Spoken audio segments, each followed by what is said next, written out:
పేరు doctor Anil Kumar, farm manager veterinary, SV గోసంరక్షణలో టీటీడీలో 1.5 సంవత్సరం నుంచి పనిచేయడం జరుగుతుంది. నేను ఉదయాన్నే 7 గంటల నుంచి డ్యూటీకి విధుల్లోకి రావడం జరుగుతుంది. ఉదయాన్నే 7 గంటలకు డ్యూటీలోకి రాగానే వర్క్ అలాట్మెంట్ అనేది చేయడం జరుగుతుంది.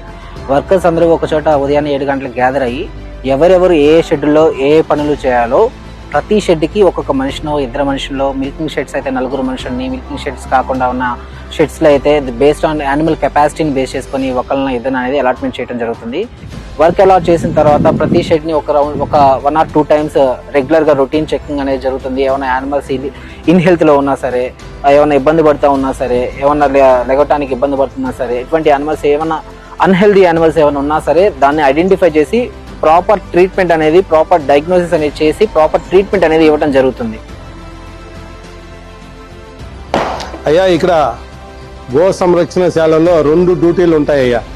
ఉదయం 7 నుంచి సాయంత్రం 5:30 వరకు ఒక డ్యూటీ, రాత్రి 7:30 నుంచి మళ్ళీ ఉదయం 7 గంటల వరకు ఒక డ్యూటీ, 2 డ్యూటీలు ఉంటాయ్యా. ఇది కాకుండా 3వ డ్యూటీ పాలు పిండే వాళ్ళు కూడా ఒక డ్యూటీ ఉందయ్యా. మేము ఉదయం 7 గంటలకు వచ్చిన తర్వాత మాకు అక్కడ గంట కొడతారు వెంకటేశ్వర స్వామి గుడికాడ. అందరినీ పేరున పిలిచి మాకు కేటాయించిన పని విధంగా మేము షెడ్లకు వస్తాం.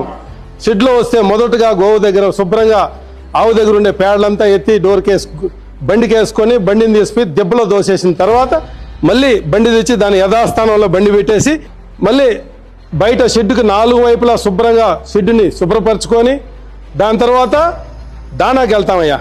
దానాకి పోయి షెడ్ దగ్గర దానా రూ అనేది ఒకటి కేటాయించి ఉండారు. అక్కడికి పోయి దానా తీసుకొని వాళ్ళకి కేటాయించిన షెడ్ల దగ్గర దించుకుంటాం. దించుకున్న తర్వాత మాకు నీళ్ళు వచ్చే టైం అవుతుంది. నీళ్ళు వచ్చిన టైంలో శుభ్రంగా శుభ్రంగా షెడ్ని కడుక్కొని, ఈ ఎండాకాలంలో ఆవుకి 2 పూట్ల ఉదయం 9 గంటలకి ఆవు పైన నీళ్ళు చల్లుతాము, మళ్ళీ మధ్యాహ్నం 11 గంటలకి నీళ్ళతో శుభ్రంగా ఆవుని కడుగుతాం. ఎందుకంటే ఎండ వేడి ఎక్కువ ఉంది కాబట్టి గోవుని కాపాడుకుందాం అనే ఒక దీంతో మా పై అధికారులు డాక్టర్లు గారి సూచనల మేరకు వాళ్ళు చెప్పిన దాన్ని బట్టి మేము ఆ విధంగా చేస్తూ ఉంటామయ్యా.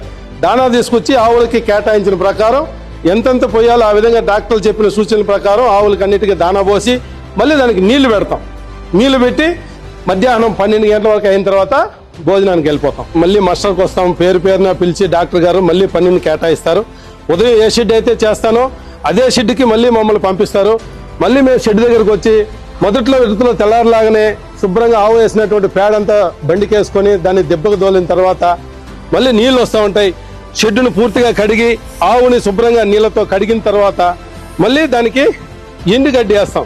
ఒక్కోసారి పచ్చిగడ్డి ఎక్కువ ఉండిందంటే పచ్చిగడ్డిని చాప్ కట్టర్లో మిషన్లో కట్ చేసి షెడ్లు వారీగా ఇంత వారీగా డాక్టర్లు ఎన్ని కిలోలు దింపాలో దాని ప్రకారం వాళ్ళ సూచన ప్రకారం వాళ్ళు దించిన దాన్ని మళ్ళీ షెడ్లకి ఆవుకి కొద్దిగా కేటాయించి దాన్ని పోసిన తర్వాత మాకు ఆ విధంగా చేసుకుంటా సాయంకాలం 5:30కి మళ్ళీ మేము మా ఇళ్ళకి మేము బయలుదేరుతామండి. సాయంత్రం 5:30 పైన నైట్ డ్యూటీ అనే షిఫ్ట్ అనేది ఉంది. వాళ్ళు పగుళ్ళు అయితే మేము ఏదైతే చేస్తామో నైట్ కూడా అదే ప్రకారం వాళ్ళు చేసి ఉదయం కూడా మళ్ళీ నీళ్ళు వస్తాయి.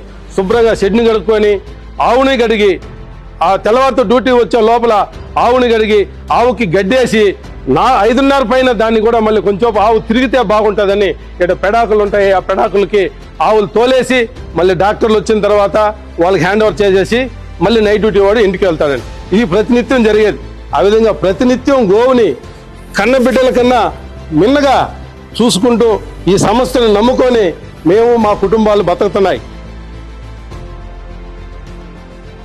మై నేమ్ ఈస్ డాక్టర్ భువన. నేను ఇక్కడ టీటీడీ గోశాలలో లాస్ట్ 1 year నుంచి చేస్తున్నాను. ఇక్కడ మన గోశాలలో మనం 14 breeds మెయింటైన్ చేయడం జరుగుతూ ఉంది. దేశవాళీ ఆవుల్ని మాత్రమే మనం ఇక్కడ మెయింటైన్ చేసి వాటి పాలు మాత్రమే మనం అభిషేకంకి దేవుడికి పంపించడం జరుగుతూ ఉంది. ఎవ్రీడే కూడా మనం షెడ్స్ అన్ని తిరిగి ఏమైనా యానిమల్స్కి ఇబ్బందిగా ఉంటే మనం వాటిని సపరేట్ చేసి వాటికి ట్రీట్మెంట్ అయితే ఇవ్వడం జరుగుతూ ఉంది. శాంపుల్స్ కూడా మనం వెటనరీ కాలేజ్కి మనం పంపించి స్టేట్ లెవెల్ డయాగ్నోస్టిక్ ల్యాబొరేటరీకి మనం శాంపుల్స్ అనేది పంపించి వాళ్ళ నుంచి శాంపుల్ రిపోర్ట్ అనేది తీసుకొని దాని ద్వారానే మనం ట్రీట్మెంట్ అనేది జరుగుతూ ఉంది. ఒకవేళ ఇక్కడ కుదరడం కాకపోతే మనం కాలేజ్కి కూడా యానిమల్ అనేది షిఫ్ట్ చేసి అక్కడ ట్రీట్మెంట్ చేయడం జరుగుతూ ఉంది.